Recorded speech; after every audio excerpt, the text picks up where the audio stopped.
Hey everybody, welcome to the Columbus Wired post-game recap. I'm Andy Evans, and the Buckeyes won.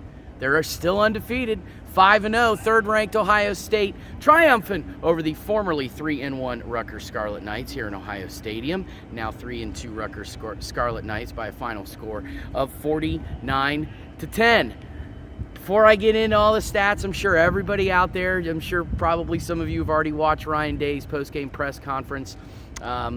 Yes, the dust-up that happened, the fourth quarter dust-up after Jesse Mirko's 22-yard fake punt on 4th and 2 resulted in a first down, and then there was a little bit of a skirmish over here along the Ohio State sideline. Ryan Day, first question asked in a post-game press conference, he addressed it, and he said, hey, look, it's football. Greg was coming over to protect his guy. He wanted to pull the guy back. And we're cool. We addressed it after the fact, and there's no hard feelings. We're okay. Apparently, Greg Schiano said the same thing in his post-game press conference. However, I got some messages from some friends that were watching it on TV, and apparently there was kind of some things being said back and forth. So ultimately, though, both guys played it off, said there are no hard feelings. They're cool with each other. They're best buddies. They're probably going to go out and buy a beer for each other. Probably not, but they said everything is cool between them. So let's get into it. Tonight's game. Yeah, a little bit rough. A little bit rough, especially when it came to the passing attack. Total yards, 413 by the Buckeyes, lowest season output so far.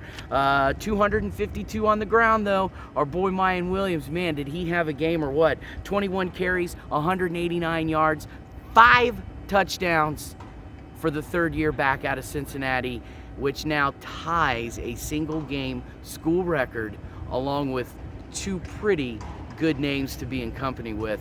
Keith Byers, who had 5 on this field in 1984 against Illinois. You remember that, the crazy comeback game, right? When he was running up this side of the field, lost his shoe, and the Buckeyes had a crazy second half comeback to beat the Illini. And then 10 years before that, some guy by the name of Pete Johnson, who at one point was Ohio State's all-time scoring leader, he did it on this field against North Carolina in 1974. So Ryan Williams now becomes the third Buckeye with 5 rushing touchdowns in a single game. And that was due to the fact, basically, that running back Travion Henderson was ruled as a last-minute scratch. In fact, right as the players were coming out here on the middle of the field for the coin toss, literally there was an announcement made in the press box that after the team was out here for warm-ups, they go back into the locker room, then they get into their full gear, and they come back out after the band plays Script Ohio and the fireworks go off, yada, yada, yada, yada. In between that time, in between warm-ups and them getting dressed and coming out here on the field, Henderson was basically, they announced that he was ruled as a game-time decision, and as we saw, he didn't even play. In fact, at halftime, when the players were heading into the locker room, Henderson was the last guy in, and he not as gimpy as he was at halftime against Toledo, but still you could kind of tell there was something going on there with his foot. So hopefully Travion is okay, and we'll see him next weekend when they visit East Lansing for their first road game of the season against the Spartans. But nonetheless, Ryan Williams, great game today. Stroud, however, yeah, CJ a rough day. In fact, he was 13 of 22, 59% of his passes complete, 154 yards, 2 touchdowns, and he had an interception to start the second half, which I unfortunately missed. I know, how in the world was I not at my seat in the press box for the start of the second half, but long story, but I missed it. I missed the daggone interception thrown. And I heard it was somewhat of a bad interception, like he threw into coverage. I could be wrong. I'm going to have to go back and watch the game. But nonetheless, CJ, 59% complete. That actually ties his worst completion percentage, going all the way back to last year's season opener on the road against Minnesota when he threw for 59% complete in the 154 yards. Worst single-day performance yardage-wise for CJ that he's had here in his OSU career, even worse than the 180 yards that he had here against Tulsa last year. So CJ, though, post-game press conference, he just basically said, hey, look, it is what it is. Rutgers was playing some really good defense today. In fact, that was something that Greg Schiano said in his post-game press conference, that he was actually keen on stopping the pass, which he did a phenomenal job of doing. Kind of crazy that the nation's number 2 rushing defense gave up over 200 yards today on the ground. In fact, 201. That's the most amount of rushing yards that they've given up in a single game this year. And up until today, they had not allowed an actual 100-yard rusher. So now the Buckeyes putting the first 200-yard rushing performance on Rutgers defense, as well as having the first 100-yard rusher. And as you can hear, there are still some guys here in the stadium cleaning up, and they're still celebrating a big 39-point win. Here's another interesting stat. The Buckeyes were 5 of 5 in the red zone today, and Rutgers had been allowing 100% completion for opposing offenses when they got into the red zone. However, they had only allowed 6 total trips. Out of the first 4 games, they had only allowed opposing offenses 6 times to get into their red zone. Ohio State today got in 5 and scored all 5 times. The Buckeyes also were 5 of 10 on third down, and coming into today, Rutgers had only been allowing 27% on third down, and the Buckeyes were 5 of 10 for 50%. And the Buckeyes were also 2 of 2 on fourth down. Rutgers had only been allowing 37%. So the fact that the Buckeyes had a pretty good day, 50% on third down, that might actually, that's kind of a low third down percentage, but considering that Rutgers, I think I said they were allowing 27%, I think they were around like 26%, something like that, and 37%, and the Buckeyes were technically 100% on the day.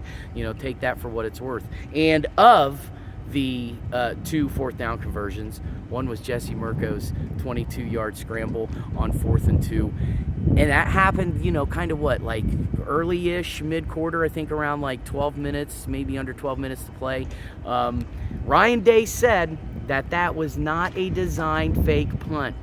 He actually asked Jesse what was going on with that play, and Jesse said, hey, I started rolling to the right, and that's those Australian kickers, that's how they punt. They're rugby style punters, so they're always going to kind of swoop around and punt on the run.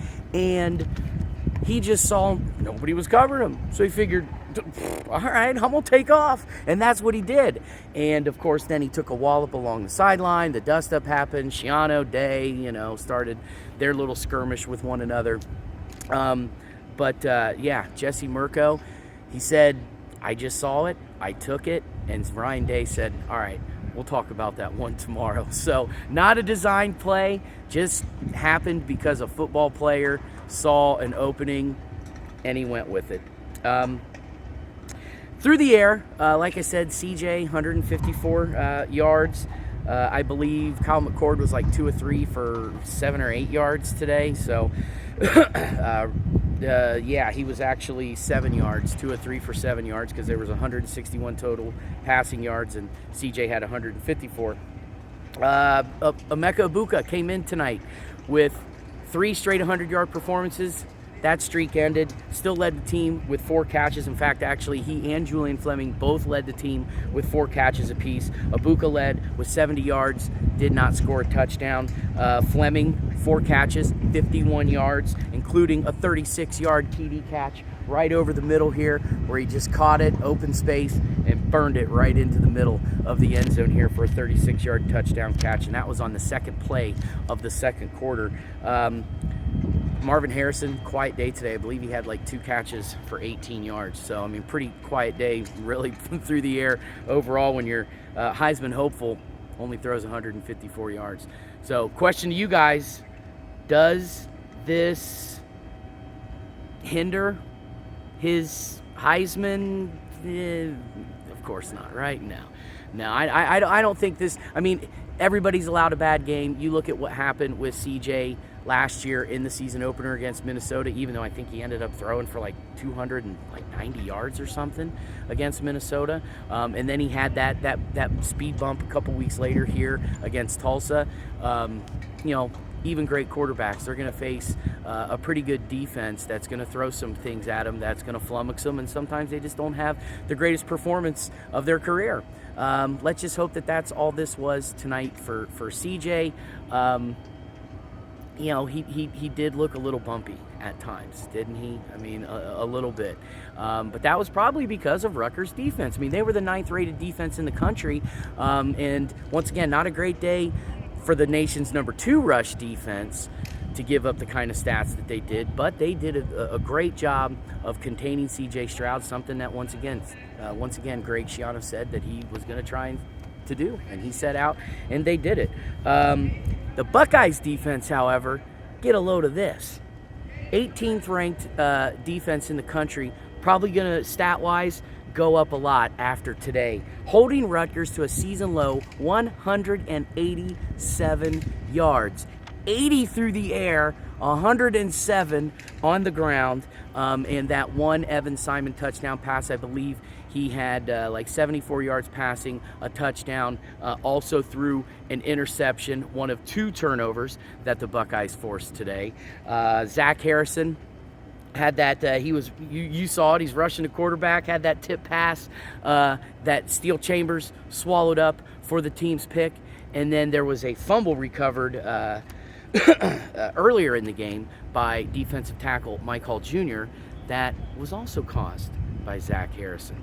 Harrison finished with that quarterback hit as well as the forced fumble and 2 tackles on the day. But really it was linebacker Steel Chambers and last week's co-defensive player of the week, the Big Ten's co-defensive player of the week, Tommy Eichenberg. Mr. Ike, Chambers leading with 11 tackles, had 2 for loss in that interception, and Eichenberg today, 9 tackles, half a tackle for loss. So overall, what can you say? It may have looked rough at times, and I think it probably looks rougher because of C.J. Stroud's performance. Thank God that Mine Williams came through in the clutch and had the day that he had. Otherwise, if the nation's number 2 rushing defense was able to not only stop CJ and the passing attack, but also corral Ohio State's running game, it could have been a lot closer than 39 points. So there you have it, folks. Once again, I appreciate everybody coming along for the ride and checking this out. That has been your Columbus Wired post-game recap. I'm Andy Evans, and until the next time, everybody take care and have a safe one. Good night.